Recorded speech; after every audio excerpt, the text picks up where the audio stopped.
मुंब्रा प्रभाग समिती अंतर्गत मुख्य जे नाले आहेत, जर आपण पाहणी केली असेल तर ते सगळे नाले चोकअप झालेले आहेत. तिकडे तुम्ही गंदगीचा अंबार तिकडे दिसत आहे तुम्हाला.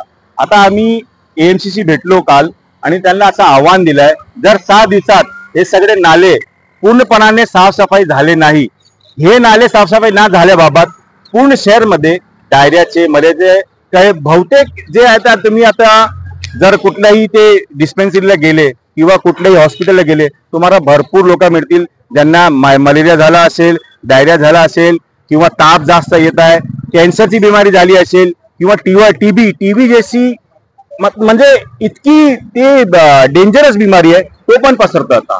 तर ह्यांना ते आता माज आलेली आहे. ते भ्रष्ट अधिकारी आम्ही सांगितलंय, जर 6 दिवसात याच्यावर ऍक्शन नाही घेतला गेला तर आम्ही संपूर्ण कचरा तिकडनं ते गटारातून उचलून मुख्य रस्त्यावर टाकणार आणि जर तरीही तुमची डोळे उघडले नाही गेले तर आम्ही ते कचरा आणून तुमचे दालनात टाकू.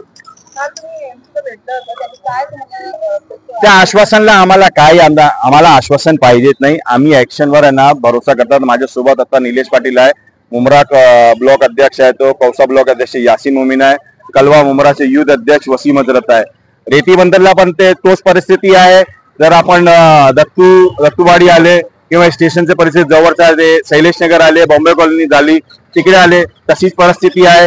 आता कौशाला जर आपण आले तिकडे पण तशीच परिस्थिती आहे. गुलमोरच्या समोरचा ते नाला आहे, ते सगळं आपल्याला हे बघायचं आहे. हे जे काम आहे ते महापालिकेचं आहे. जे भ्रष्ट अधिकाऱ्यांनी ह्याच्यात भ्रष्टाचार केला आहे, तुम्ही जर बघितलं असेल, ते जे ओपन गटर आहे त्याच्यावर त्यांनी जाणून बुजून ते स्लॅब टाकलेले आहे, त्याचे पैसे घेतले गेले आहेत, त्याच्यात भ्रष्टाचार झालेला आहे. हे सगळा भ्रष्टाचार आम्ही सहन करणार नाही. पुढच्या वेळी जर असं काहीतरी घटना केली आणि कोणीही याच्यात कोणी भ्रष्ट अधिकारी भेटला आम्हाला, आम्ही त्याच्या विरुद्ध कारवाई करणार.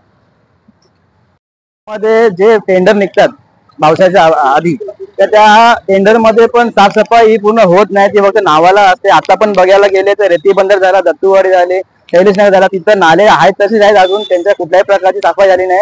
हे टेंडर देतात पण टेंडर येणाऱ्यांनी कामं करत नाही. मी यांना माझ्या पत्रामध्ये सांगितलेलं आहे की यांना ब्लॅकलिस्ट करा.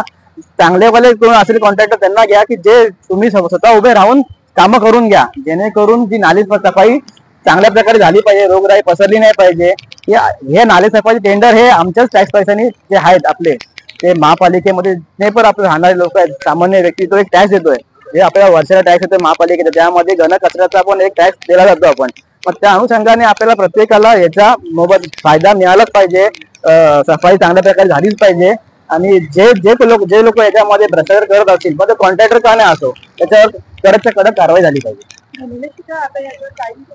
काही पर्याय नाही निघाला तर तुम्ही याच्यानंतर काही किरवा वगैरे आंदोलन करण्याची शक्यता आहे? बघा, आता आमचे माननीय जिल्हा अध्यक्ष विक्रम चव्हाण साहेब आहेत, त्यांच्या आदेशाने आम्ही आज, आणि वसीम सय्यद आमचे माननीय अध्यक्ष आहेत, त्यांनी सांगितलं जर आमच्या या पत्रावर आणि आम्ही सांगितलेल्या याच्यावर जर काही ऍक्शन झाली नाही, कुठल्या प्रकारचं बोलतात ना की सफाई चालू केली नाही, तर आम्ही पुढची 7 दिवसामध्ये आम्ही याच्यावर आंदोलनावर आम्ही उतरणारच आहेत. मॅडम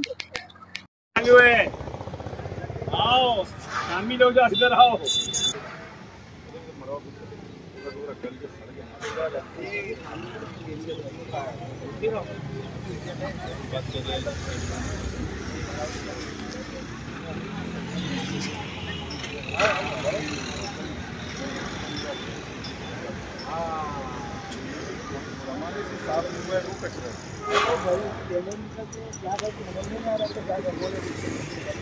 आगे जाना पड़ेगा.